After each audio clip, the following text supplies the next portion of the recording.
வணக்கம். இன்னைக்கு டாப் ஜட்ஜ்ல வந்துட்டு அமெரிக்கா உள்ள முக்கியமான ஒரு விஷயம், த பிக் பியூட்டிஃபுல் பில் அப்படின்னு சொல்லிட்டு டொனால்ட் ட்ரம்ப் வந்து புதுசா ஒரு பில் அறிமுகப்படுத்தியிருக்காரு. டொனால்ட் ட்ரம்ப் இப்போ ஆட்சிக்கு வந்து 6 மாசம் தான் ஆக போகுது. பட் அதுக்குள்ளேயே வந்துட்டு எக்ஸிகியூட்டிவ் ஆர்டர் மேல எக்ஸிகியூட்டிவ் ஆர்டரா போட்டிருந்தாரு. அது தவிர இந்த பிக் பியூட்டிஃபுல் பில் அப்படிங்கிறது வந்து அவரோட எலெக்ஷன் கேம்பெயின்ல முக்கியமான அம்சமா இருந்துச்சு. ஏன்னா இது சென்ற முறை அவர் சின்ன டாக்ஸ் கட்ஸ் எல்லாம் வந்து ரீப்ளிமெண்ட் பண்ணி எல்லாம் பல ரிப்பப்ளிக்கனோட பில் எல்லாம் ஒன்னா சேர்த்து தான் பிக் பியூட்டிஃபுல் பில் அப்படின்னு கொண்டு வந்தாங்க. ஸோ அதை பத்தி நம்ம கூட இன்னைக்கு டிஸ்கஸ் பண்றதுக்காக நம்ம அமெரிக்கன் எக்ஸ்பர்ட் பத்மா அரவிந்த் வந்திருக்காங்க. பத்மா அரவிந்த் பத்தி நம்மளுக்கு ஏற்கனவே தெரிஞ்சிருக்கும். அவங்க வந்து இங்க ஸ்டேட் கவர்மெண்ட்ல மோஸ்ட்லி கன்சல்டிங்ல இருக்காங்க. அவங்க ஸ்டேட் கவர்மெண்டோட முக்கியமான பாலிசிக்கெல்லாம் கன்சல்டிங் அவங்க தான் முக்கியமான விஷயம். ஸோ இதுக்கான ரைட்டான இன்ஃபர்மேஷன் அவங்க கொடுக்கறதுக்கு இருப்பாங்க. இதுல வந்து பிக் பியூட்டிஃபுல் பில்லோட ப்ரோஸ் என்ன, கான்ஸ் என்ன, மக்களுக்கு உதவுமா, இதுல என்னென்னலாம் ஃபியூச்சர்ல ட்வீட் பண்ண வேண்டியிருக்கும் அப்படின்னு பேச போறோம். Stay tune for top judge with Padma Aravind for the big beautiful bill.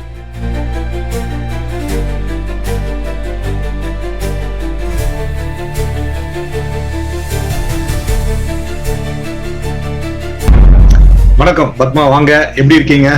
நான் நல்லா இருக்கேன். நீங்க எப்படி இருக்கீங்க தினேஷ்? சௌக்கியமா இருக்கேன். நீங்க அதான் அந்த பிக் பியூட்டிஃபுல் பில் வந்து ரொம்ப நாளா பேசிட்டு இருந்தோம்.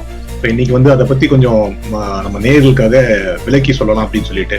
So first of all thanks for making the time. I know like நீங்க பிஸியா இருப்பீங்க, எப்போ கூப்பிட்டாலும் வந்துட்டு ட்ரென்டன்ல இருப்பீங்க. So for people who don't know, Trenton is the capital of New Jersey. So அவங்க முக்கால்வாசி அந்த இடத்துல தான் வேலை பண்ணிட்டு இருப்பாங்க. நான் சொன்ன மாதிரி ஸ்டேட் கவர்மெண்ட்டுக்கு நிறைய விஷயத்துல கன்சல்ட் பண்ணிட்டு இருப்பாங்க, ஸ்பெசிஃபிக்கா ஹெல்த் கேர் மேட்டர்ல.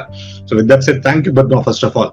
ஸோ முதல்ல வந்துட்டு இந்த பிக் பியூட்டிஃபுல் பில்னா நம்ம எல்லாமே பெரிய பில் அப்படின்னு தெரியும். அதை கொஞ்சம் டீமிஸ்டிஃபை பண்ணுங்க. பிக் பியூட்டிஃபுல் பில்ல என்னென்ன இருக்கு, என்னென்ன அம்சங்கள் சொல்லுங்க. இது வந்து ஆக்சுவலா நம்ம வந்து பிக் பியூட்டிஃபுல் பில் வந்து ஒரு வகையில பார்த்தாக்க பிரசிடென்ட் ஒபாமாக்கு எப்படி ஒபாமா கேர் வந்து ஒரு பெரிய அடையாளமா இருந்ததோ, அதே மாதிரி ட்ரம்ப்புக்கு வந்து இது பிக் பியூட்டிஃபுல் பில் வந்து ஒரு அடையாளமா இருக்கும். ஓகேவா? நீங்க வந்து ரிப்பப்ளிக்கன், டெமோக்ராட்ஸ் எல்லாரையும் தாண்டி இது வந்து ஒரு அடையாளமா, ஒரு லெகசியா மாறும்.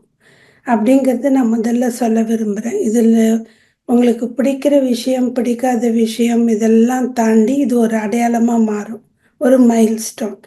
இதில் வந்து நிறைய விஷயங்கள் வந்து கதம்பமா கலந்து கட்டி இதில் சேர்த்துருக்காரு. ஏதோ ஒரு டெஃபிசிட்னு பார்த்தாக்க நம்ம வந்து $3.2 trillion டெஃபிசிட் அப்படின்ட்டு பெருசாக பேசுகிறாங்க. அப்படிங்கிறது ஒரு பக்கம் இருந்தாலும் இதில் நிறைய நல்ல விஷயங்கள் இருக்குது, நிறைய சில கெட்ட விஷயங்களும் இருக்குது. ஸோ அந்த இதில் வந்து ஃபஸ்ட்டு நான் வந்து எது எது நல்லது அப்படிங்கிறத சொல்கிறேன் நான். ஸோ நல்லது எது எதுன்னு பார்த்தாக்க டேக்ஸ் கட்லன்னு பார்க்கும்போது முதல்ல ஸ்டாண்டர்ட் டிடக்ஷன் வந்து இன்க்ரீஸ் பண்ணியிருக்காங்க. 31,000 அது ஸ்டாண்டர்ட் டிடக்ஷன் இன்க்ரீஸ் பண்ணியிருக்காங்க. அதே மாதிரி 65 வயசுக்கு மேலே போனவங்களுக்கு அடிஷ்னலாக ஒரு $6,000 டேக்ஸ் டிடக்ஷன் எடுத்துக்க முடியும். சோஷியல் செக்யூரிட்டி பார்க்கும்போது அதுக்கு வந்து டேக்ஸ் கிடையாது. நீங்கள் சோஷியல் செக்யூரிட்டி வந்து வித்ட்ரா பண்ண ஆரம்பித்தாக்க அதுக்கான டேக்ஸ் டிடக்ஷன் வந்து அதுக்கு வந்து டேக்ஸ்லேருந்து இதுக்கு கொடுத்துருக்காங்க கன்செஷன். அதே மாதிரி இப்போ டிப்ஸ் எல்லாம் வாங்குறாங்க இல்லையா, அந்த டிப்ஸ்க்கு வந்து டேக்ஸ் கிடையாது. இப்போ நீங்கள் வந்து சில பேர் அதுக்கு சொல்லலாம், டிப்ஸ்லாம் வந்து கேஷில் தானே கொடுக்குறாங்க, பாரில் போய் இருந்தாக்கா அது கேஷ் டிப்ஸ் தானே, அதுக்கு என்னத்துக்கு பெரிய டேக்ஸ் இருக்குது? இல்லை, அது வந்து எப்படி இருந்தாலும் $31,000 கீழே தானே வரும், அவங்களுக்கு எப்படி இதனால பெனிஃபிட்ஸ் இருக்கும் அப்படி இப்படின்லாம் கேட்கலாம். பட் இப்போல்லாம் எப்படின்னாக்கா நிறைய பேர் வந்து ஆட்டோமேட்டிக்காக கிரெடிட் கார்டில் தான் வந்து சாப்பிடும்போது கிரெடிட் கார்டில் போகும்போது அதில் தான் டிப்ஸ் கொடுக்குறாங்க. ஸோ அது எப்படி இருந்தாலும் ரிப்போர்ட்டட் இன்கம் மெஜாரிட்டியாக போகும்போது அவங்க அதை வந்து டேக்ஸ் கட்ட வேண்டாம் அப்படிங்கிறது ரீட்டைல் எம்ப்ளாயீஸ்க்கு வந்து அது ஒரு ஆடட் பெனிஃபிட். நீங்கள் ரீவைண்ட் பண்ணி இது எலெக்ஷன் கேம்பெயினில் போய் பார்த்தாக்க அது முதல்ல அனௌன்ஸ் பண்ணது டொனால்ட் ட்ரம்ப் தான். அதுக்கப்புறம் தான் கமலா ஹாரிஸும் அது இன்க்ளூட் பண்ணாங்கன்னு தெரிய வரும். நாங்கள் வந்து டிப்ஸ் இது வந்து டேக்ஸ் கொடுக்க மாட்டோம் அப்படின்ட்டு. ஸோ அது வந்து அதை நிறைவேற்றியிருக்காரு. ஒரு பக்கம் பார்த்தாக்கா அது வந்து எலெக்ஷன் கேம்பெயின்லேருந்து அந்த வாக்குறுதி வந்து நிறைவேற்றியிருக்காங்க. ஸோ அதெல்லாம் வந்து ஃபஸ்ட்டு டேக்ஸ்லேருந்து ஆரம்பிச்சாக்கா அது ஒரு பெனிஃபிட். So number 1. நம்பர் 2 2வது பார்க்கும்போது இன்னொரு பெனிஃபிட் என்னன்னாக்கா யூஎஸில் அசெம்பிள் பண்ணுற காருக்கான ஆட்டோ லோனுக்கு ஒரு டேக்ஸ் பெனிஃபிட் கொடுத்துருக்காருங்க.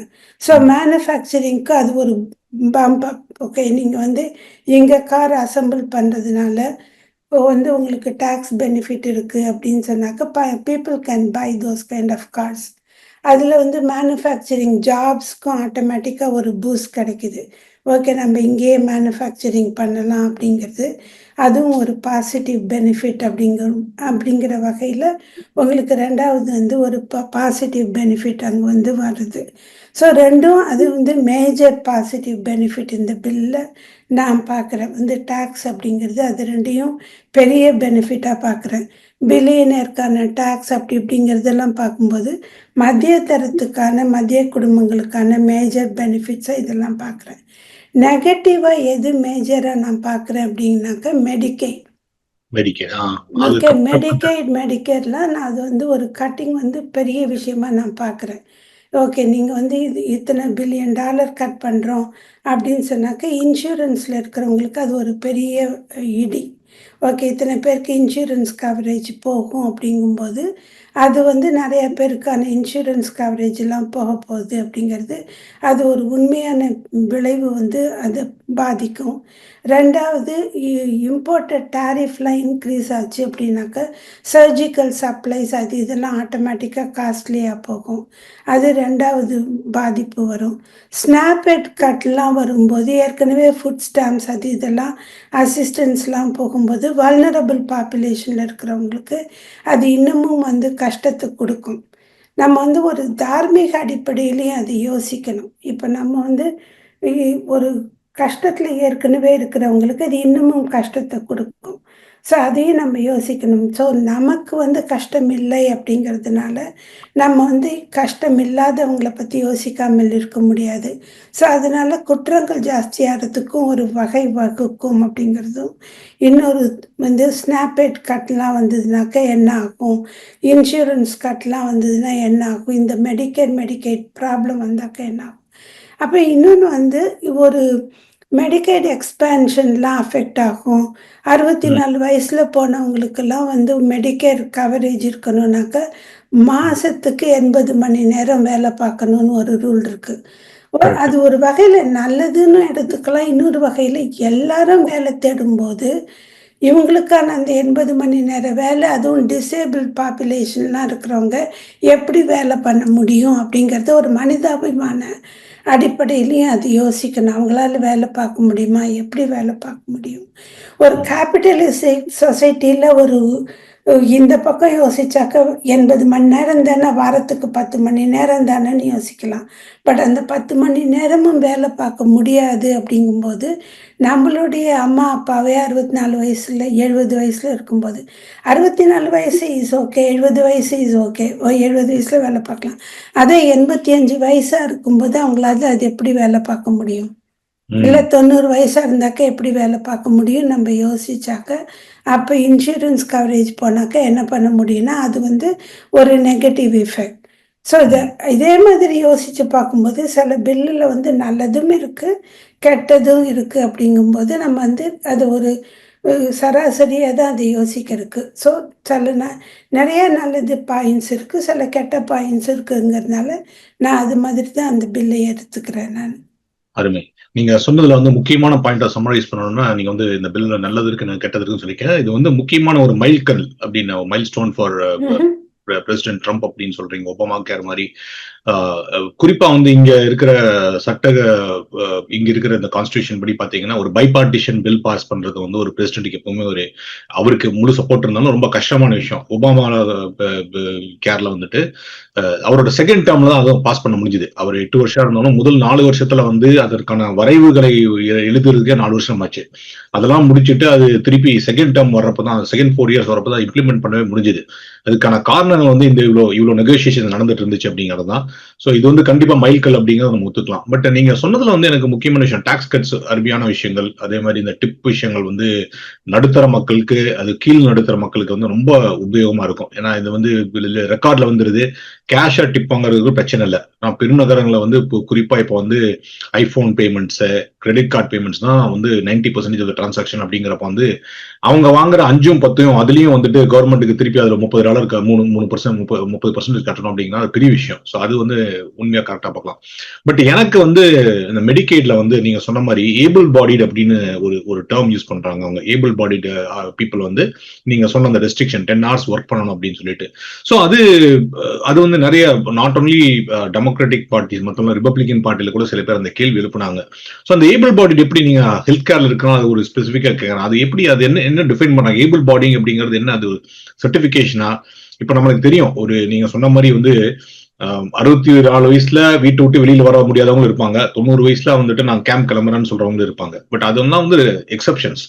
ஸோ என்ன பொறுத்தளவு ஒரு 70 வயசான ஒரு ஆணோ பெண்ணோ வந்துட்டு அவங்களுக்கு இது பெரும் மன உளைச்சலை கொடுக்கலாம். அதே நீங்க வந்து வெளியில இருந்து பாக்குறப்ப ஈஸி. நம்ம குடும்பத்துல ஒருவேளை நம்ம சொன்ன மாதிரி நம்ம அத்தைக்கோ நம்ம அம்மாவுக்கோ வந்துட்டு இத்தனை வயசாகிறப்போ அவங்களுக்கு இது இம்பாக்ட் ஆகும். அதை நீங்க வந்து பிராக்டிகலா ஃபேஸ் பண்ணிருப்பீங்க இல்லையா? அதை பத்தி கொஞ்சம் சொல்லுங்க, அந்த மெடிக்கேட் பத்தி. சரி, இப்போ நாங்கள் கவுண்டியில் நான் ஒர்க் பண்ணும்போது எங்களோட செக்ரட்டரி ஒருத்தவங்க வந்து 87 வயசு. என்னதான் ஸ்னோவாக இருந்தால் கூட அவங்க வந்து கரெக்டாக காலையில் 8:30க்கெலாம் வந்துட்டு ரிசப்ஷனிஸ்டாக ஒர்க் பண்ணிட்டு இருந்தாங்க. ட்ரைவ் பண்ணிட்டு வந்துடுவாங்க. அவங்களுக்கு அது வந்து ஒரு பாசிட்டிவ். ஏன்னா அவங்க தனியாக இருந்தாங்க. ஸோ காலையில் காரை க்ளீன் பண்ணிவிட்டு அத்தனை ஸ்னோலையும் அத்தனை பனிலையும் கரெக்ட் டயத்துக்கு வேலைக்கு வந்துடுவாங்க. எனக்கு அவங்களுக்கு வேலைக்கு வர்றது வந்து ஒரு சோஷியல் இது கூட. நிறைய பேரை பார்க்குறோம், நிறைய பேரோட ஒர்க் பண்ணுறோம் அப்படின்னு சொல்லிட்டு கரெக்டாக வந்துடுவாங்க. பட் நிறைய பேருக்கு அது மாதிரி வர்றதுங்கிறது கஷ்டம். ஸோ 2 விஷயம் இருக்குது. இப்போ வந்து டிமென்ஷியா, அல்சைமர்ஸ் எல்லாமே இன்க்ரீஸ் ஆகிட்டு இருக்கு. ஸோ நீங்கள் வந்து என்னதான் வேலைக்கு வந்தாலும் அந்த வேலையில் வந்து எவ்வளோ தூரம் ஆக்டிவாக இருக்க முடியும், எவ்வளோ தூரம் கரெக்டாக பர்ஃபார்ம் பண்ண முடியும். ஒரு மேனுஃபேக்சரிங் வேலை, அது என்னதான் கன்வேயர் பெல்ட் வேலையாக இருந்தாலும் கூட நீங்கள் எப்படி கரெக்டாக அந்த வேலையை பண்ணுறீங்கன்னு இன்னொருத்தர் வந்து அதை சூப்பர்வைஸ் பண்ணுறதாகவும் இருக்கணும். இப்போ நீங்கள் வந்து ஐஃபோன் அசம்பிளி லைன் ஒர்க்கே நீங்கள் எடுத்துக்கிட்டால் கூட அதுதான் வந்து டிம் சொல்கிறாரு. இது வந்து கோஆர்டினேஷன் ஒர்க்லாம் நிறையா இருக்குது. Eye to eye coordination. It is not the cost that we are talking about. அந்த வேலையை பண்ணுறதுக்கான அந்த பொறுமையும் அந்த கோஆர்டினேஷனும் இந்த ஏஷியனுக்கு நிறையா வருது. அதனால தான் நாங்கள் சைனாவில் ப்ரொடக்ஷன் வச்சுருக்குறோம், இங்கே வைக்கல அப்படின்னு.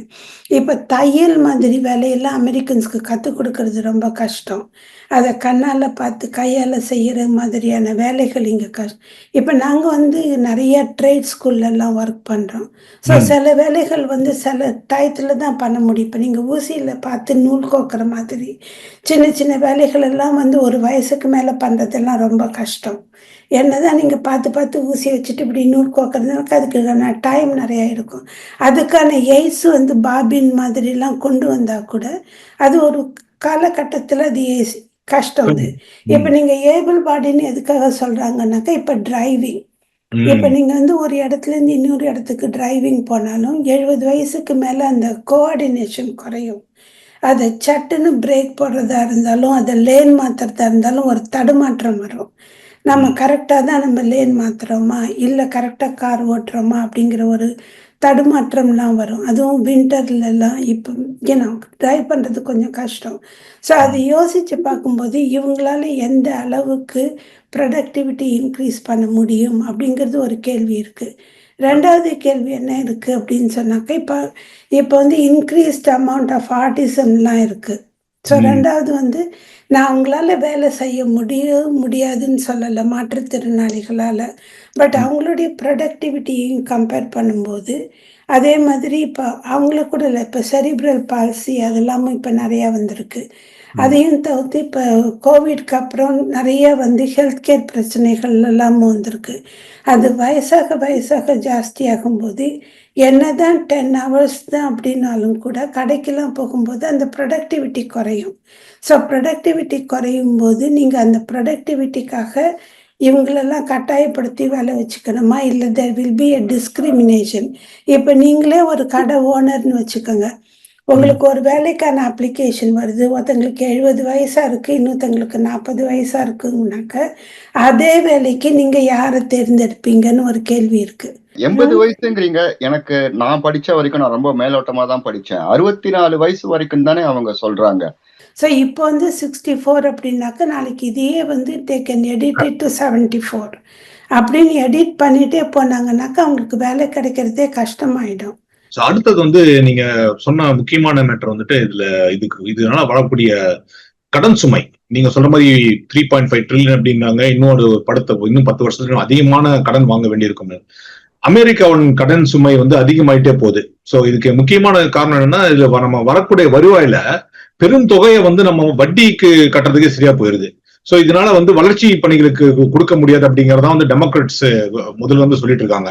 சோ அதை பத்தி உங்க கருத்து என்ன? இது வந்து இந்த இந்த இந்த கடன் வாங்குதல் அதிகமா, இந்த கடன் இன்க்ரீஸ் ஆகிறத பத்தி நீங்க என்ன நினைக்கிறீங்க பாலிசி விஷயமா? இந்த கடன் இன்க்ரீஸ் பண்றதுக்காக தான் வந்து இத்தனை நாள் நிறைய டிஸ்கஷன் போயிட்டு இருந்துச்சு, செனட்லயும் காங்கிரஸ்லயும். எப்படி வந்து எந்த செலவை குறைக்கலாம் அப்படின்னு சொல்லிட்டு, இல்லையா?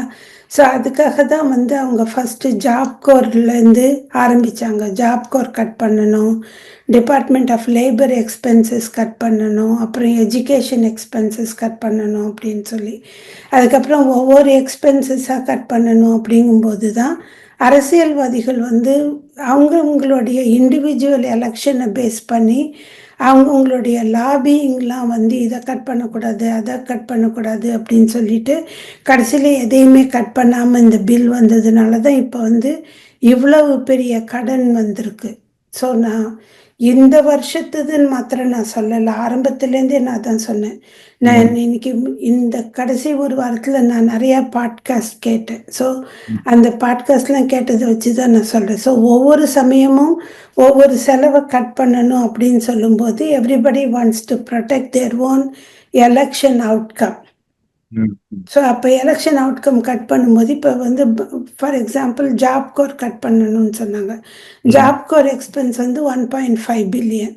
பட் ஜாப்கோர் வந்து அண்டர்சர்வ்ட் அண்ட் வல்னரபிள் ஸ்டூடெண்ட்ஸ்க்கான ட்ரைனிங், அதை வந்து அது வந்து ஒபாமா பீரியட்லேருந்து அதை கட் பண்ணணும்லாம் பேசிட்டு அப்புறம் அதை கட் பண்ணக்கூடாது அப்படின்னு சொல்லிட்டு அதை கட் பண்ணல.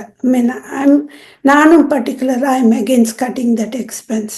ஸோ அதை வந்து கட் பண்ண வேணாம் அப்படின்னாங்க. அப்புறம் டிபார்ட்மெண்ட் ஆஃப் லேபரோட சில எக்ஸ்பென்சஸ் கட் பண்ணக்கூடாது, டிபார்ட்மெண்ட் ஆஃப் எஜுகேஷன் கட் பண்ணக்கூடாதுன்னு வரும்போது இப்போ டிஃபென்ஸோட எக்ஸ்பென்ஸ் வந்து இந்த வருஷமும் கூடுதலாக அலாட் பண்ணியிருக்காங்க. ஸோ டிஃபென்ஸ் எக்ஸ்பென்ஸ் வந்து திரும்பவும் ஜாஸ்தி ஆயிடுச்சு. ஸோ அதே மாதிரி பார்க்கும்போது சில எக்ஸ்பென்சஸ்லாம் நம்ம திருப்பி இன்க்ரீஸ் பண்ணும்போது நம்மளுடைய கிரெடிட் ரேட்டிங்கே ஆசச் வந்து குறைஞ்சி போயிடுது. ஸோ நம்ம கிரெடிட் ரேட்டிங் குறைஞ்சி போனாக்கா நம்ம கடனை திருப்பி கட்டாத அது வட்டி வந்து இன்னமும் ஜாஸ்தி ஆகிட்டே தான் போகும். ஸோ அதில் வந்து அது தலையிட முடியாது. இப்போ என்ன சொல்கிறாங்க அப்படின்னு சொன்னாக்கா, டேக்ஸ் வந்து இப்போ நிறையா பிரேக் கொடுத்ததுனால மக்கள் வந்து நிறையா செலவு பண்ணுவாங்க. அப்போ செலவு பண்ணாக்கா எக்கானமி வந்து இம்ப்ரூவ் ஆகும். அப்படி எக்கானமி சிமுலேட் ஆகி ஜாப்ஸ் எல்லாமும் நிறைய வந்து உற்பத்தி பெருகினாக்க நல்ல ஒரு எக்கானமி வந்தது அப்படின்னு சொன்னாக்கா நம்மளுடைய கடன் சுமை ஆட்டோமேட்டிக்காக குறையும் அப்படிங்கிறாங்க. அது வந்து ஒரு போர்க்கால எக்கானமியில் அது நல்லா நடந்துச்சு. பட் ஃபஸ்ட்டு 2017 இதே மாதிரி பண்ணும்போது அது நடந்திருக்கலாம். பட் அப்போ என்ன ஆயிடுச்சுனாக்கா கோவிட் வந்துடுச்சு. ஸோ கோவிட் வந்ததுனால அந்த எக்கானமி வந்து தியரி தப்பாயிடுச்சு. பட் இப்போ அந்த மாதிரியான கோவிட் மாதிரியான ஒரு வீட்டிலே அடைஞ்சிருக்கிறதுக்கான வாய்ப்பு ரொம்ப கம்மிங்கிறதுனால இது திருப்பி பாசிட்டிவாக நடக்கிறதுக்கு வாய்ப்பு இருக்குது. அப்படி நடந்துச்சுனாக்கா அந்த கடன் சுமை குறையறதுக்கான ஒரு சான்ஸ் இருக்குது. அதனால அது குறையறதுக்கு சான்ஸ் இருந்ததுனாக்கா இட் கேன் ரெடியூஸ் அவர் இது கடன் சுமை கிரெடிட். ஆமா, நீங்க சொன்னது வந்து ஒண்ணு வந்து மிலிட்டரிக்கு இப்ப பணம் இன்க்ரீஸ் பண்ணிருக்காங்க அப்படின்னு சொல்றீங்க. இன்னொரு விஷயம் வந்துட்டு திருப்பி வந்து எதிர்க்கட்சிகள்லாம் வந்து அதிகமா சத்தம் போடுற விஷயம் வந்துட்டு இந்த பார்டர் செக்யூரிட்டிக்கும் பணம் அதிகமா ஒதுக்கி இருக்காரு. ஸோ அது வந்து இப்போ இருக்கிற இந்த இமிகிரேஷன் பாலிசிஸ் அவரோட ஹண்ட்ரட்ஸ் ஆஃப் எக்ஸிக்யூட்டிவ் ஆர்டர்ஸ் எல்லாம் மோஸ்ட்லி டார்கெட்டிங் இமிகிரன்ஸ், ஸ்பெசிபிக்லி சொல்லணும்னா இல்லீகல் இமிகிரன்ஸை டார்கெட் பண்ணியிருக்கு. ஸோ இதுல வந்து இந்த ஐஸ்க்கான பணத்தை வந்து அவர் அதிகப்படுத்தி இருக்கிறத வந்துட்டு நீங்க ஒரு பாலிசி மேக்கர் எப்படி பாக்குறீங்க? ஒரு டெமோக்ராட்டிக் கட்சி இது எப்படி பாக்குது? ஸோ பார்டர் செக்யூரிட்டி இன்க்ரீஸ் பண்ணினது ஸோ 2 அடிப்படையில் நான் இது பார்க்குறேன். ஓகேவா? ஒன்று வந்து தார்மீக அடிப்படையில் எனக்கு இது பிடிக்காத ஒரு விஷயம். தார்மீக அடிப்படையில் பார்டர் செக்யூரிட்டின்னு நான் அதை பார்க்கல. ஸோ எந்த அடிப்படையில் இது எனக்கு பிடிக்கலன்னு சொன்னாக்க, குழந்தைகளோட விஷயத்தில் நான் பார்க்கும்போது பெற்றோர்கள் செய்த தப்புக்காக குழந்தைகளை வந்து ஒரு நாட்டை விட்டு வெளியேற்றுறது அப்படிங்கிறது என்னை பொறுத்த வரைக்கும் அது பிடிக்காத விஷயம். இப்போ நான் வந்து பேன்ஹேண்டில், டெக்ஸஸ், அதே மாதிரியான நிறையா விஷயத்துலலாம் நான் நேரடியாக வேலை பார்க்குறேன். ஸோ அப்படி நேரடியாக வேலை பார்க்கும்போது அங்கே இங்கேயே பிறந்து இருக்கிற குழந்தைகள் படுற கஷ்டங்கள்லாம் நான் நேராக பார்க்குறேன். அப்படி பார்க்கும்போது அதெல்லாம் மனசை ரொம்ப கஷ்டப்படுத்துகிற மாதிரியான விஷயங்கள். அவங்க அம்மா அப்பா வந்து தப்பு செஞ்சு இந்த ஊருக்கு வந்ததுனால அந்த குழந்தைகள் இங்கேயே பிறந்து வளர்ந்து வேறு நாடு, வேறு சூழல், வேறு மொழி எதுவுமே தெரியாத குழந்தைகள் திருப்பி வேறு நாட்டுக்கு அனுப்பப்படும் போது அவங்களுக்கு வந்து அது ஒரு ட்ராமா. இப்போ நம்ம வீட்லேயே அது மாதிரி ஒரு குழந்தை பிறந்ததுனாக்கா அவங்களுடைய கஷ்டத்தை என்னால் புரிஞ்சுக்க முடியுது. ஸோ அதனால எனக்கு அது பிடிக்காத ஒரு விஷயம். ஸோ தார்மீக அடிப்படையில் அதுக்கு நான் எகென்ஸ்ட். ஆனால் ஒரு நாட்டுடைய பொருளாதாரத்தை அதை வந்து அஃபெக்ட் பண்ணும் அப்படிங்கும்போது பெற்றோர்கள் என்னதான் இந்த வந்து டூரிசம் அப்படின்னு சொல்லிட்டு குழந்தை பிறக்கிறதுக்கு 2 மாதம் முன்னாடி இங்கே வந்து குழந்தை பிறந்தது அது அமெரிக்கன் சிட்டிசன் ஆகும் அப்படிங்கும்போது அதுக்கான மெடிக்கலி ஹெல்த் கேர் வகை அது நிறைய அஃபெக்ட் பண்ணுது. ஸோ ஆட்டோமேட்டிக்காக இங்கே பிறந்த குழந்தைகளுக்கு மெடிக்கேட் இன்சூரன்ஸ்லாம் வருது. அப்படிங்கெல்லாம் போது அது வந்து ஒரு கடன் சுமையை வந்து அதிகரிக்கிறது. ஸோ அதை வந்து நம்ம தடுக்கணும். அது ஒரு வகையில் வந்து பிடிக்காத விஷயம். 2வது வகையில் பார்டர் செக்யூரிட்டி வந்து டைட்டில் அது மறந்து போயிடுச்சு எக்ஸாக்டாக இந்த டைட்டில்னு.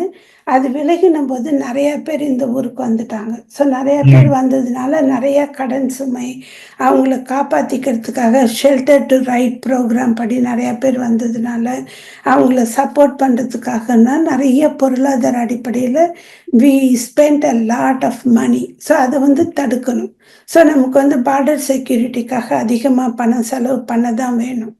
ஸோ அப்படி பணம் செலவு பண்ணுறதுனால அதுக்காக நீங்கள் ஸ்பெண்ட் பண்ணுற மணி வந்து தவறு கிடையாது.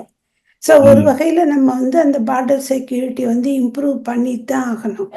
அதையும் தவிர்த்து என்ன பண்ணினாங்க அப்படின்னு சொன்னாக்கா, வெனிசுவேலா அது மாதிரியான கண்ட்ரீஸில் நம்ம வந்து ஆயுதங்களினால ஒரு நாட்டை தாக்க முடியாது அப்படிங்கிறதுனால என்ன பண்ணாங்கன்னாக்கா, நிறைய பேருக்கு ஃப்ரீ டிக்கெட்லாம் கொடுத்து பிளேனில் வந்து மக்கள்லாம் இங்கே அனுப்பிச்சாங்க. ஸோ பொருளாதாரத்தினால நீங்கள் வந்து ஒரு கண்ட்ரியோட சீரழிவு பண்ண முடியும் அப்படிங்கிறதுக்காகவும்.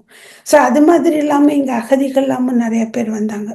ஸோ நிறைய விஷயங்கள்னால அது மாதிரியான சின்ன சின்ன விஷயங்கள் இல்லாமல் நடந்தது. ஸோ நீங்கள் வந்து பொருளாதார அழிவு தடுக்கணும் அப்படின்னு சொன்னாக்க நீங்கள் அதையும் செஞ்சு தான் ஆகணும். ஸோ நீங்கள் தார்மீக அடிப்படையில் ஒன்று பார்க்கணும் அப்படின்னாக்கா, இந்த டாக்கா சில்ட்ரன், இந்த மாதிரி பேன்ஹேண்டில் சில்ட்ரன் அவங்களாம் எப்படி ப்ரொடெக்ட் பண்ணணுங்கிறது ஒரு பக்கம் இருந்தாலும், இன்னொரு பக்கம் நீங்கள் வந்து ஒரு நாட்டுடைய பாதுகாப்பை எப்படி இன்க்ரீஸ் பண்ணணும் அப்படிங்கிறதையும் பார்க்கணும். ஸோ மனிதாபிமான அடிப்படைன்னு ஒன்று இருக்கு அப்படின்னாலும் பார்டர் செக்யூரிட்டி படி இன்னொன்னு பார்க்கணும் அப்படிங்கிறதுனால நீங்க அதுக்கான பணம் இன்க்ரீஸ் பண்ணி தான் இந்த பாலிசி எல்லாமே வந்து ரைட் பேலன்ஸ் தான். அதாவது individual freedom versus countries nationality, national security அப்படின்றது பத்தி சொல்லியிருக்கீங்க. இன்னொரு விஷயம் வந்து நான் இதே மாதிரி டெமோக்ராட்ஸ் அதிகமா எதிர்த்தது வந்து இந்த கிரீன் பிளான்ஸ் அப்படின்னு சொல்லிட்டு நிறைய இந்த EPA related environment productive agencies related விஷயங்களை வந்து நிறைய ஃபண்டிங் கொடுத்துட்டு இருந்தாங்க. இந்த பில் வந்து பிரிட்டி மச் வந்து இந்த கிரீன் எனர்ஜி டாக்ஸ் கிரெடிட்ஸ், இந்த பொல்யூஷன் ரிடக்ஷன் அந்த மாதிரி விஷயத்துல இருக்கு. அந்த மாதிரி கிரீன் எனர்ஜி, நான் ஃபாசல் ஃபியூல்ஸ், ரினியூவபிள் எனர்ஜி அந்த மாதிரி விஷயத்துக்கு கொடுத்த பணத்தை எல்லாமே எடுத்துட்டாரு இன்னொரு விஷயம் வந்து இது ஏன் இந்த என்விரான்மெண்ட் ப்ரொடெக்ஷன் ஏஜென்சிஸ் கொண்டு வரேன் அப்படின்னா, எலன் மஸ்குக்கும் ட்ரம்ப்புக்கும் கூட இது ஒரு காரணமா சொல்றாங்க. ஏன்னா ட்ரம்ப் வர்றதுக்கு முன்னால இந்த எனர்ஜி ப்ரொடக்ஷன் ஏஜென்சி கொடுத்துற கிரெடிட் தான் எலன் மஸ்கோட டீமுக்கு வந்து ரொம்ப இன்ஃபுல்லா இருக்கு. இப்போ டெஸ்லாவோட நீங்க ரெவென்யூ பாத்தீங்களா, அவங்க கார் விற்கிற ரெவென்யூ விட இந்த எனர்ஜி கிரெடிட்ஸ்ல வர ரெவென்யூ வந்து ரொம்ப அதிகம். ஸோ அதனால அதுல வந்து ஒரு vested interest for Elon Musk இருந்துச்சு அப்படின்னு சொல்றாங்க. ஸோ எலன் மஸ்க் வந்து இந்த பிக் பியூட்டிஃபுல் பில்லை எதிர்க்கிறதுக்கு முக்கியமான காரணம், அதன் மூலியமா டொனால்ட் ட்ரம்ப் எதிர்த்துட்டு இன்னைக்கு வந்து சின்ன பசங்க மாதிரி சண்டை போட்டுக்கிறதுக்கான காரணம் எல்லாம் பாத்தீங்கன்னா இந்த எனர்ஜி ரெகுலேஷன்ஸ்க்கான பணத்தை நிறுத்தினதுதான் அப்படின்னு சொல்லிட்டு இருக்காங்க. ஸோ அதை பத்தி உங்க கருத்து என்ன? அது வந்து டோட்டலா வந்து ஒரு தவறான காரியம் தான் நான் சொல்லுவேன். எனக்கு எல்லா நாடுகளுமே வந்து இப்போ கிரீன் எனர்ஜி பக்கம் தான் போயிட்டு இருக்கிறாங்க. ஸோ நம்ம வந்து அதில் ரொம்ப முன்னேற்றமாக தான் இருந்தோம். எலக்ட்ரிக் வெஹிக்கிள்கான கிரெடிட் நம்ம எடுக்கிறது வந்து தவறான ஒரு செயல். ஸோ அது வந்து நான் வந்து சொன்ன மாதிரி ஆரம்பத்தில் இந்த அக்லியில் வந்து அது வந்து ஒரு சைட், அது வந்து ஒரு negative part of the bill. எனக்கு இப்போ கேஸ் ப்ரைஸ்லாம் அசைச்சு வந்து நிறைய ஆகிட்டே இருக்கு. ஸோ இப்போ நிறைய பேர் வந்து எலக்ட்ரிக் வெஹிக்கிள்ஸ் பக்கம்லாம் போயிட்டு இருந்தாங்க. ஸோ எலக்ட்ரிக் வெஹிக்கிள்கான கிரெடிட்லாம் எடுத்தாச்சு இப்போ. ஸோ நம்ம வந்து அதை வந்து கொஞ்சம் யோசித்து தான் பண்ணணும். க்ளீன் எனர்ஜி அது இல்லாமல் இப்போ நிறையா ஜாப்ஸ் எல்லாம் இப்போ வந்து கொண்டு வரதுக்காகலாம் எல்லாரும் ஒர்க் பண்ணிட்டு இருந்தாங்க. அது என்னதான் நம்ம அதை எடுத்தாலும் அதை வந்து people will still continue to work towards that. அதே மாதிரி தான் ஹைட்ரோஜன் எனர்ஜியும், அது மாதிரி ஃபாசில் எனர்ஜி, அது இதெல்லாம் என்னதான் நம்ம வந்து பணம் கொடுக்க மாட்டோம், அதுக்கான கிரெடிட்ஸ்லாம் கொடுக்க மாட்டோம்னாலும் அதுதான் ஃபியூச்சராக இருக்க போகுது. எனக்கு இப்போ நம்ம தான் ஆயில் கண்ட்ரில எல்லாமே இப்போ சண்டை போட்டுட்டு தான் இருக்கோம். ஸோ அதுக்கான ஃப்யூச்சர்லாம் குறைய தான் போகுது. நம்ம வந்து ஆயில் டிபெண்டன்சிலாம் கொஞ்சம் கொஞ்சம் குறைக்கணும். நம்மளுடைய ஃப்யூச்சர் வந்து கிளைமேட் சேஞ்சஸ்லாம் நம்ம ஒத்துக்கிட்டாலும் அதெல்லாம் நடந்துட்டு தான் இருக்குது. நம்ம கண் முன்னாடி அதை பார்த்துட்டு தான் இருக்கோம். ஸோ என்னை பொறுத்த வரைக்கும் அது வந்து ஒரு negative part of the bill தான் நான் சொல்லுவேன். Okay, super. நம்ம லாஸ்ட் பார்ட் வந்து உங்களுடைய கருத்து என்னன்னு சொல்லுங்க அதுக்கு. இதுங்க கிரீன் எனர்ஜி. அது கிரீன் எனர்ஜி என்ன பொறுத்தல வந்து பாத்தீங்கன்னா இன்டர்நேஷனல் நீங்க சொன்னது வந்து நான் கொஞ்சம் அதுல மாறுபடுறேன். ஃபார் எக்ஸாம்பிள் ஜெர்மன்ல வந்து என்ன பண்ணாங்கன்னா, மெர்க்கல் இருக்கிறப்போ இந்த ஃபாசல் ஃபியூல்ஸ் எல்லாம் நிறுத்தணும்னு சொல்லிட்டு கம்ப்ளீட்டா சோலாருக்கு போனாங்க. இன்னைக்கு ஜெர்மனில வந்து பெரும் ஜிடிபில வந்து நெகட்டிவ் குரோத். அந்த நெகட்டிவ் குரோத்துக்கு முக்கியமான காரணம் வந்து அவங்களோட எனர்ஜி செல்ஃப் ரிலையன்ஸை ஃபுல்லா லூஸ் பண்ணிட்டாங்க. ஸோ அதனாலதான் அவங்களுக்கு வந்து இன்னைக்கு நெகட்டிவ் ஜிடிபி growth இருக்கு. இன்னைக்கு புது கவர்மெண்ட் வந்து ரஷ்யா கூடயும் இந்தியா கூடயும் ரஷ்யா கூடயும் ஒபெக் நாடுகள் கூடயும் ஆயில் ப்ரொடியூசிங் கண்ட்ரிஸ் கூட வந்துட்டு லிட்டரலி அவங்க வந்து காலை விழுந்து கெஞ்சிட்டு இருக்காங்க, எனக்கு எனர்ஜி கொடுங்க, ஃபாசல் ஃபியூல் விடுங்க அப்படின்னு சொல்லிட்டு. ஸோ என்ன ஆச்சுன்னா, மெர்க்கல் வந்து நான் முன்னவே சொல்லியிருக்கேன், மெர்க்கல் வந்து எனக்கு வந்து மார்கரெட் தேச்சர், இந்திரா காந்திக்கு அடுத்து எனக்கு ரொம்ப பிடிச்ச ஒரு தலைவர். அவங்க வந்து she was literally force hand twisted to do this deal where she has. அவங்க வந்து யூஸ்வலா வந்து அவங்க இந்த நம்ம ஊர் கண்ட்ரிக்கு பொறுத்தா அவங்க ஜிஓபி மாதிரி தான், அங்க right wing leaning Fasal fuel supporting தான் இருந்தாங்க. பட் அவங்கள வந்து இந்த சோலார் பேனல்ஸ் அமைக்கணும்னு சொல்லிட்டு பில்லியன்ஸ் ஆஃப் டாலர்ஸ் இன்வெஸ்ட் பண்ணாங்க. அவங்களுக்கு இருந்த நியூக்ளியர் ஃபெசிலிட்டிஸ் எல்லாம் ஷட் டவுன் பண்ணாங்க. ஸோ அது வந்து ஒரு பெரிய பின்விளைவை ஏற்படுத்தி இன்னைக்கு ஜெர்மன் வந்து யூரோப்லயே ஒரு உச்சத்துல இருந்த ஒரு கண்ட்ரி, இன்னும் உச்சத்துல தான் இருக்காங்க, ஆனா நெகட்டிவ் ஜிடிபி நோக்கி போயிருச்சு. ஸோ அதை வந்து நான் லெசன் எடுத்துக்கிறேன். ஸோ அதனால வந்துட்டு என்ன பொறுத்தல வந்துட்டு ரினியூவபிள் எனர்ஜி வேணுமா அப்படின்னா வேணும், பட் அது மட்டுமா வேணுமான வேண்டாம் தான் நினைக்கிறேன். ஸோ எனக்கு என்ன பிரச்சனை இருந்துச்சுன்னா, பைடன் ஆகட்டும் இல்ல இதுக்கு முந்தின ஒபாமா கவர்மெண்ட் ஆகட்டும், அவங்க என்ன பண்ணாங்கன்னா ஆல்மோஸ்ட் டுவர்ட்ஸ் ஜெர்மன் இதெல்லாம் போயிட்டு இருந்தாங்க. அவங்க பேசினதெல்லாம் வந்து இந்த நியூக்ளியர் ஃபெசிலிட்டி தான் ஷட் டவுன் பண்ணோம். ஃபார் எக்ஸாம்பிள் உங்களுக்கு நியூ ஜெர்சிலே தெரியும், நம்மளை சுத்தி நானும் நீங்களும் இருக்கிற ஏரியாவை சுத்தி மாத்திரம் ஒரு 10 to 15 நியூக்ளியர் பிளான்ஸ் ஆபரேஷனல் இருக்கு. அதுதான் நமக்கு பேக் போன். நீங்க அது டெக்சாஸ், நெப்ராஸ்கா அந்த படத்துல எல்லாம் பாத்தீங்கன்னா நம்மளோட backbone is nuclear energy. ஆக்சுவலா நீங்க பாத்தீங்கன்னா nuclear energy is more cleaner than solar, நீங்க ரிசர்ச் படி பாக்குறப்போ. But for whatever reason I think left went little far ahead. அதை நியூக்ளியர் ஷட் பண்ணணும்னாங்க, ஃபாசில் ஃபியூலை ஷட் பண்ணணும் அப்படின்னாங்க. இன்னைக்கு நீங்க பாத்தீங்கன்னா பைடன் இருந்ததுக்கு அப்போ வந்துட்டு for example gallon of gas வந்து குறைஞ்சிருக்கு, க்ரூட் ஆயில் ரேட்டும் குறைஞ்சிருக்கு. நான் வந்து $4.5 கடிச்சிட்டு இருந்தேன் இதே பெட்ரோலா வந்து போன நவம்பர்ல வந்து தேங்க்ஸ் கிவிங் போறப்போ பெட்ரோல் லிட்டர் கேலன் வந்து $4.5, இன்னைக்கு $3. ஸோ கொஞ்சம் குறைஞ்சிருக்கு. இதுக்கு காரணம் என்னன்னா லோக்கல்ல நம்ம வந்து ஃபியூல் பண்ணணும் அப்படின்னு. ஸோ என்ன பொறுத்தளவு கொஞ்சம் ரெண்டு விதமா பார்க்கலாம். ஒன்னு வந்து ரொம்ப எக்ஸ்ட்ரீம் மெஷர் எடுத்து ஃபுல்லாமே கட் பண்ணணும்னு சொல்லிட்டாரு ட்ரம்ப். பட் இதை வந்து ஒரு ஸ்ட்ரைக் பேலன்ஸ் பண்ண முடியுமான்னா கண்டிப்பா பண்ண முடியும். அடுத்த ஆட்சி யார் வராங்களோ அவங்க கரெக்டா நல்ல ஒரு இது பண்ணணும்னு நினைக்கிறேன். பட் என்ன பொறுத்தளவு வந்துட்டு இன்னைக்கு ரொம்ப ரொம்ப அது வந்து எக்ஸ்ட்ரீமா போயிட்டு வந்து நம்ம வந்து ஃபாசில் ஃபியூல்ஸே கூடாது அப்படிங்கிற நிலைமையில் அமெரிக்கால இன்னும் வரல. ஏன்னா நம்மளுக்கு இன்னும் ஆயில் வெல்த் இருக்கு, அதை யூஸ் பண்ணணும். அது இன்னைக்கு அது நம்ம ஏஐ டெக்னாலஜிஸ் பத்தி எல்லாம் பேசிட்டு இருக்கோம். இன்னைக்கு ஏன் வந்து ஓப்பன் ஏஐ போய் அவங்களோட டேட்டா சென்டரை வந்து இங்க வைக்காம சவுதியில கட்டுறாங்கன்னா, சவுதியில வந்து இந்த மாதிரி ரெஸ்ட்ரிக்ஷன்ஸ் எல்லாம் வராது. திடீர்னு நீங்க ஃபாசில் ஃபியூல் யூஸ் பண்ணாதீங்கன்னு. ஏன்னா இந்த ஜிபியூஸ் எல்லாம் ரன் பண்றதுக்கு வந்து அதிகமான எனர்ஜி தேவைப்படும்.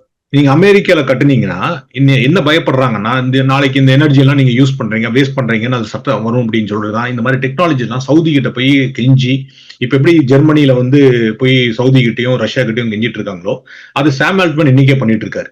அந்த மாதிரி நிலையெல்லாம் வராம தடுக்கணும்னா, இன்னும் ஏஐல நம்ம இன்னும் நிறைய இந்த மாதிரி டேட்டா சென்டர்ல கட்டணும்னா இதை ரிலாக்ஸ் பண்ணி தான் ஆகணும் அப்படின்னு நினைக்கிறேன். ரிலாக்ஸ் பண்ணணும், but at the same time we cannot just depend on gas. அதான் சொல்றேன். அது இந்த ரிசர்ச் பண்ணிட்டு தான் இருக்கணும். சோலார் ரிசர்ச் பண்ணிட்டு இருக்கணும். நம்ம அந்த விண்ட் எனர்ஜி எல்லாம் பண்ணிட்டு இருக்கணும். பட் என்ன சொன்னா ஜெர்மன் மாதிரி எக்ஸ்ட்ரீம் சிச்சுவேஷன் பிறகு இன்னொரு எக்ஸாம்பிள் நீங்க சொன்னீங்கன்னா, ஆர்கானிக் ஃபார்மிங்ல போயிட்டு ஸ்ரீலங்கால வந்து எக்கனாமிக்ல பயங்கரமா பண்ணாங்க. சோ இதெல்லாம் பாக்குறப்போ வந்துட்டு we should have a right balance அப்படின்னு டெஃபினட்டா அந்த இடத்துல வந்துட்டு அந்த ரிவர்ஸ் பண்ணதெல்லாம் கரெக்டா தான் நினைக்கிறேன். ஏன்னா நீங்க நான் சொன்ன மாதிரி ஒரு கம்பெனி நீங்க ஃபுல்லா பாத்தீங்கன்னா, ஃபுல்லா டெஸ்லா மாதிரி ஒரு கம்பெனி அவங்களோட ஃபுல் இதுவே வந்துட்டு இந்த இந்த எனர்ஜி டாக்ஸ் கிரெடிட் தான் ஓடிட்டு இருக்கு அப்படிங்கிறது. ஸோ நீங்க சொன்னது லாஸ்ட் கொஸ்டின் இதுல வந்து ஆல்மோஸ்ட் டெமோக்ராட்டிக்ஸ் அண்ட் ரிபப்ளிகன் ஒத்து போகிற விஷயம் வந்துட்டு tax credit for business and investments. அதாவது முக்கியமா இந்த டாக்ஸ் கிரெடிட் அப்படிங்கிறத விட tax cuts and tax lower tax rates for smaller businesses இது எல்லாருமே ஒத்துக்கிட்டது. நீங்க சொன்ன மாதிரி வந்து நான் கிளின்டன் காலத்துல இருந்து பாத்தீங்கன்னா ஸ்மால் பிசினஸ்க்கு வந்து நம்ம வளர்க்கணும் அப்படின்னு ரொம்ப கஷ்டப்பட்டு இருக்கோம் யூஎஸ்ல. சோ இதை பத்தி உங்க கருத்து என்ன? இந்த ஸ்மால் பிசினஸ்க்கு tax credits or tax provisions எல்லாம் நல்லபடியா இருக்குன்னு நினைக்கிறீங்களா? I think it's actually good point. இந்த சென்ஸ் நமக்கு இன்னும் நிறைய பிஸ்னஸ்லாம் என்கரேஜ் பண்ணணும்.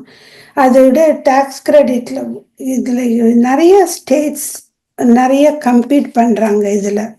ஓகேவா, இதுல வந்து ஃபெடரல் டாக்ஸ் கிரெடிட் ஒன்று கொடுக்கறது தவிர்த்து ஸ்டேட்லயும் நிறைய டாக்ஸ் கிரெடிட் கொடுக்குறாங்க.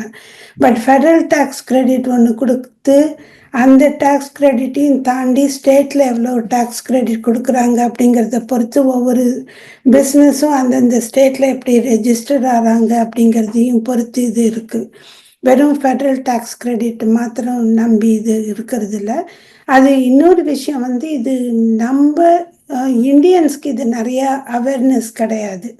அதை வந்து அந்த அவேர்னஸ் வந்து நம்ம நிறையா கொண்டு போகணும். இந்தியன்ஸ்க்கு எவ்வளோ டாக்ஸ் கிரெடிட் கிடைக்குது, அந்த டாக்ஸ் கிரெடிட் வந்து வெறும் இன்கம் டாக்ஸ் கிரெடிட் மாத்திரம் இல்லை, அதை தவிர்த்து ரியல் எஸ்டேட் டாக்ஸ் கிரெடிட் நிறையா இருக்குது, அதை தவிர்த்து workforce development tax credit இருக்குது. ஸோ அந்த டாக்ஸ் கிரெடிட்டுங்கிறது நிறையா படிகளில் இருக்குது. அந்த ஒவ்வொருத்துலேயும் எவ்வளோ டாக்ஸ் கிரெடிட் இருக்குது, என்ன இருக்குது, எதனால் இது கொடுக்குறாங்க, அது எதனால் அது வந்து ஒரு எக்கானமியை எப்படி இது ஸ்டிமுலேட் பண்ணும், எக்கானமி ஸ்டிமுலேட் பண்ணுறதுனால நாட்டுக்கு இதனால் எவ்வளவு நன்மை வரும் அப்படிங்கிறது. ஸோ இதுவும் வந்து ஒரு positive point of the bill. So அதனால தான் நான் முன்னாடி சொன்ன மாதிரி இந்த பில் வந்து நிறையா விஷயங்கள்ல இது பாசிட்டிவ்ஸ், பட் சில விஷயங்கள்ல வந்து இது வந்து அவ்வளவு பாசிட்டிவ் கிடையாது. பட் இது என்ன இருந்தாலும் இது ஓவராலாக இது வந்து ஒரு mile stone for Donald Trump.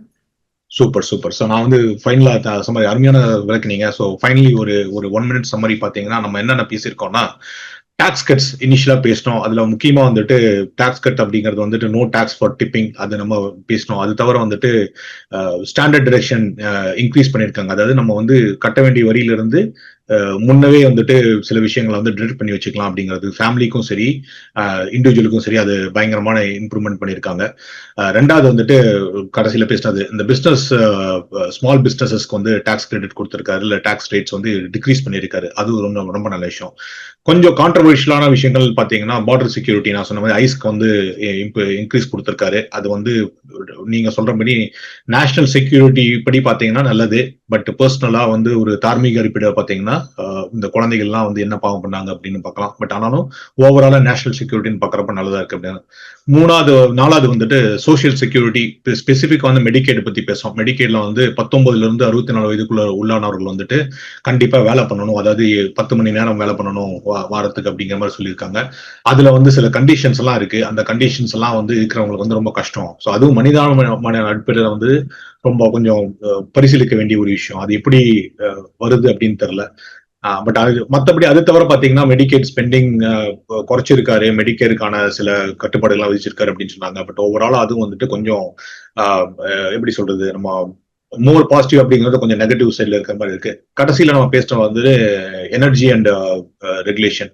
இந்த எலக்ட்ரிக் காருக்கான ஃபுல் டாக்ஸ் கிரெடிட்டை ஃபுல்லாவே எடுத்துட்டாரு. அது வந்து நீங்க சொன்ன மாதிரி வந்துட்டு இந்த எலக்ட்ரிக் இண்டஸ்ட்ரி மேனுஃபேக்சரிங் வந்து கொஞ்சம் இம்பாக்ட் ஆகும். பட் ஆனாலும் வந்துட்டு ஜெர்மன் மாதிரி ஒரு கம்ப்ளீட்டா நம்ம ஃபாசில் ஃபியூல் ஃபுல்லாமே நெக்லெக்ட் பண்ணணும் அப்படிங்கிற நிலைமைக்கு போகக்கூடாது அப்படிங்கிற அதுவும் ஒரு பேலன்ஸ்ட் ஆக்டா பார்க்கலாம். ஸோ வித் தட் சைட் நீங்க சொன்னது வந்து ரொம்ப அருமையான இன்னைக்கு தகவல் களஞ்சியமா கொடுத்துருக்கீங்க. இந்த பிக் பியூட்டிஃபுல் பில் வந்து டொனால்ட் ட்ரம்புக்கு ஒபாமா கேர் மாதிரி இதுவும் ஒரு பைபார்ட்டிஷன் பில், ஒரு அருமையான பில். பட் அதுல பாசிட்டிவ்ஸ் அண்ட் நெகட்டிவ்ஸ் இருக்கு. இது இம்ப்ளிமெண்டேஷன் பண்றப்போ திரும்பி இதுல வந்து திருப்பி நம்ம சட்ட வரைவுகள், சட்ட பிற்சேர்க்கைகள்லாம் நடைபெறக்கூடிய சாத்தியக்கூறுகள் உண்டு. அந்த மாதிரி இதுல இருக்க நெகட்டிவ் எல்லாம் வரும் வருடங்கள்ல களையப்படும் அப்படின்னு நினைக்கிறேன். With that side Padma, thank you. Any last words before we close out? நீங்க ரொம்ப நல்ல அருமையா அதை வந்து சம்மரைஸ் பண்ணீங்க. நம்ம ஒரு சின்ன பாயிண்ட் வந்து டிஸ்கஸ் பண்ண விட்டுட்டோம். அது என்ன பாயிண்ட்னாக்கா over time. So over time எதுக்காக நான் ஸ்ட்ரெஸ் பண்ணுறேன் அப்படின்னு சொன்னாக்க, பைலட்ஸ், கவர்மெண்ட் ஒர்க்கர்ஸ் இவங்களுக்கான ஓவர் டைம் அது வந்து ஸ்ட்ரெஸ் பண்ண நான் விரும்புகிறேன். ஏன்னு சொன்னாக்கா, இப்போ ஜென்ரலாக வந்து எக்ஸிக்யூட்டிவ் லெவலில் இருக்கிறவங்களுக்கு ஓவர் டைம்லாம் கிடையாது. பிகாஸ் நம்மலாம் வந்து ஃப்ளெக்சிபிள் டைமில் ஒர்க் பண்ணுறதுனால. பட் பைலட்ஸ் அப்புறம் ட்ரக் டிரைவர்ஸ் இவங்கெல்லாம் வந்து நிறையா ஓவர் டைம் பண்ணுவாங்க. அப்போ டாக்டர்ஸ்க்கெல்லாம் ஓவர் டைம் கிடையாது, ஏன்னாக்கா அவங்க எல்லா நேரமும் ஒர்க் பண்ணுறதுனால. பட் பைலட்ஸ்லாம் நிறையா ஓவர் டைம் பண்ணும்போது அவங்களுடைய சேலரிலாம் நிறையா இருக்கும். இப்போ பொதுவாக நான் சொல்ல விரும்புகிறது வந்து போலீஸ்மேன், ஃபயர் ஃபைட்டர்ஸ், அதாவது salaried fire fighters, not volunteers, அவங்கெல்லாம் என்ன பண்ணுவாங்க அப்படின்னு சொன்னாக்க, இந்த தகவல் நிறையா பேருக்கு பிடிக்காது, பட் இது நான் சொல்லி தான் ஆகணும். அவங்க ரிட்டையர் ஆகிறதுக்கான கடைசி 2-3 வருஷம் எனக்கு அவங்களுடைய பென்ஷன் எப்படின்னாக்க, average of the last 2 years of their paycheck, 75% of the last 2 years of their paycheck average பண்ணி அதில் 75% இஸ் தேர் ஆனுவல் பேச்செக். அப்போ என்ன பண்ணுவாங்க அப்படின்னாக்கா, இந்த கடைசி 2 வருஷத்துக்கு வந்து அவ்வளவு ஓவர் டைம் வந்து அக்யூமுலேட் பண்ணி எடுப்பாங்க. அப்போ வந்து அவங்களுடைய சேலரி வந்து எக்கச்சக்கமாக எகிரிடும் அவங்களுக்கு. ஸோ 300,000 அப்படி இப்படிலாம் போகும். நீங்க எடிசன் அவங்க ரிட்டையர்மெண்ட்ல அந்த பணம் கொடுக்கணுங்கிறதுக்கும் அவங்க ரிட்டையர்மெண்ட் கவர்மெண்ட்டுக்கலாம் அருமையான கருத்து. பட் நான் என்ன நினைக்கிறேன், இது வந்து இப்போ எப்பவுமே இந்த மாதிரி ஒரு வரைவு வர்றப்போ, ஒரு புது சட்டம் வர்றப்போ வந்து அதுல இந்த மாதிரி லூப் ஹோல்ஸ் இருக்கும். பாயிண்ட் அவுட் பண்ணணும்னு ஆசைப்பட்டேன் நானு. அப்ப வந்து அதுல என்ன சொல்றாங்கன்னாக்கா, அதுல ஒரு டிடக்ஷன் ஒரு கிளாஸ் வச்சிருக்காரு. ஸோ அந்த டிடக்ஷன்ல வந்தாக்கா அது வந்து டாக்ஸ் ஆகாம போயிடும். ஸோ அவர் போலீஸை காப்பாற்றணும் அப்படிங்கிறதுக்காக அந்த டிடக்ஷன் கிளாஸ் வச்சு அவங்க என்னதான் ஓவர் டைம் எடுத்தாலும் அது வந்து அந்த 310,000 ஓவர் டைம் போனால் கூட அவங்க வந்து வரி கட்டாமல் அதுலேருந்து தப்பிக்கலாம் அப்படிங்கிற மாதிரியான ஒரு கிளாஸ் அதில் இருக்குது. ஸோ அதை வந்து எவ்வளோ கேர்ஃபுல்லாக அதை வந்து எழுதியிருக்காங்க அப்படின்னு சொல்லணும்னு பாயிண்ட் அவுட் பண்ணணும்னு ஆசைப்பட்டேன். அவ்வளோதான். அதான் அது வந்து சில எப்பவுமே ஒரு ப்ரொடெக்டட் கேட்டகரிஸ் இருப்பாங்க, அவங்கள வந்து பண்ணணும்னு பண்ணிருக்காங்க. பட் நான் சொன்ன மாதிரி இந்த லா வந்து இப்போ வந்து இதுல நிறைய விஷயங்கள் வந்து, இன்னொரு விஷயம் அந்த முடிக்கிறதுக்கு முன்னாடி அந்த பிக் பியூட்டிஃபுல் பில்ல வந்து நிறைய விஷயம், இந்த டாக்ஸ் கட்ஸ் எல்லாம் கூட டெம்பரரியா தான் இருக்கு, இன்னும் வந்து பெர்மனண்டா இருக்கு. அடுத்த ஆட்சி மாறப்போ திருப்பி அது ரீவிசிட் பண்ணுவாங்க அப்படின்னு கண்டிப்பா தோணுது. அடுத்தது வந்து ரிபப்ளிகன் ஆட்சி வருதோ டெமோக்ராட்டிக் ஆட்சி வருதோ, at the end of the day வந்து இந்த நீங்க சொன்ன மாதிரி $3.5 trillion ஆஃப் டெபிசிட் அப்படிங்கிறப்ப வந்துட்டு எந்த கவர்மெண்டா இருந்தாலும் யோசிக்கும், ஐயோ இவ்வளவு டெபிசிட் நம்ம எப்படி கட்ட போறோம் அப்படின்னு. கடன் வாங்குறது ஈஸி, அதுக்கான வட்டி கட்டணும் இல்லையா, அதுக்கான வருவாய் இருக்கணும். ஸோ அது கண்டிப்பா யோசிப்பாங்கன்னு நினைக்கிறேன். வித் தட் சைட் பத்மா, ரொம்ப தேங்க்ஸ், ரொம்ப டீடைல் அலசுனீங்க, ரொம்ப நன்றி. Thank you and Baba, thanks for ya 1000 பக்க பில். ரெண்டு பேரும் இதை எடுத்ததே ரொம்ப சுவாரஸ்யமா இருந்தது. இந்த மாதிரி விஷயங்களை தான் தொடர்ச்சியா நம்ம அமெரிக்கால இருந்து கொடுக்கணுங்கிறதுக்கு தான் நம்ம டாக் ஜட்ஜுங்கிற மாதிரி இந்த மாதிரி ஒரு அவென்யூ ஆரம்பிச்சிருக்கோம். எனக்கு எப்பவுமே நான் ஆரம்பத்துல இருந்து சொல்றது, தினேஷ் முதல் தடவை சந்திப்பிலேயே சொன்னது வந்து என்னன்னா, என்பிஆர் பிபிஎஸ்ல வந்துட்டு ரமேஷ் பொன்னூருவும் ஜானதன் கில்பார்ட்டும் பேசுவாங்க. டேவிட் ப்ரூக்ஸ் சில சமயம் வருவார் ரமேஷ் பொன்னூருக்கு பதிலா. பட் காரசாரமா பேசிப்பாங்க, ரொம்ப கண்ணியமா பேசிப்பாங்க. இரு தரப்பையும் இருக்கிற போதாமைகள், லாபங்கள், நஷ்டங்கள் இன்னைக்கு பேசின மாதிரி பேசுவாங்க. ஆனா அந்த 10 நிமிஷத்துல எல்லாத்தையும் சொல்லிட்டு போயிடுவாங்க அந்த வாரத்துல அந்த முக்கியமான சிக்கலை. ஸோ அந்த மாதிரி நீங்க 2 பேரும் தொடர்ந்து பேசணும். நம்ம டாக் ஜட்ஜ்ல தொடர்ந்து அந்த மாதிரி வாசகர்களை கொண்டு சேர்க்கணுங்கிறது தான் இந்த பகுதியோட குறிக்கோள். அமெரிக்காவிலிருந்து, அமெரிக்கர்களிடமிருந்து எல்லோருக்குமாக இந்த பகுதி இருக்கும். சப்ஸ்கிரைப் பண்ணுங்க. நீங்களும் எந்த பிரச்சனையை பத்தி நீங்க தெரிஞ்சுக்கணும்னு ஆசைப்படுறீங்கன்னு சொல்லுங்க. முக்கியமா இந்திய அமெரிக்க சிக்கல்களை பத்தி நம்ம தொடர்ந்து இங்க விவாதிப்போம், கலந்துரையாடுவோம். நன்றி. நன்றி பாபா. நன்றி பாபா. தேங்க்யூ. தேங்க்ஸ் தினேஷ்.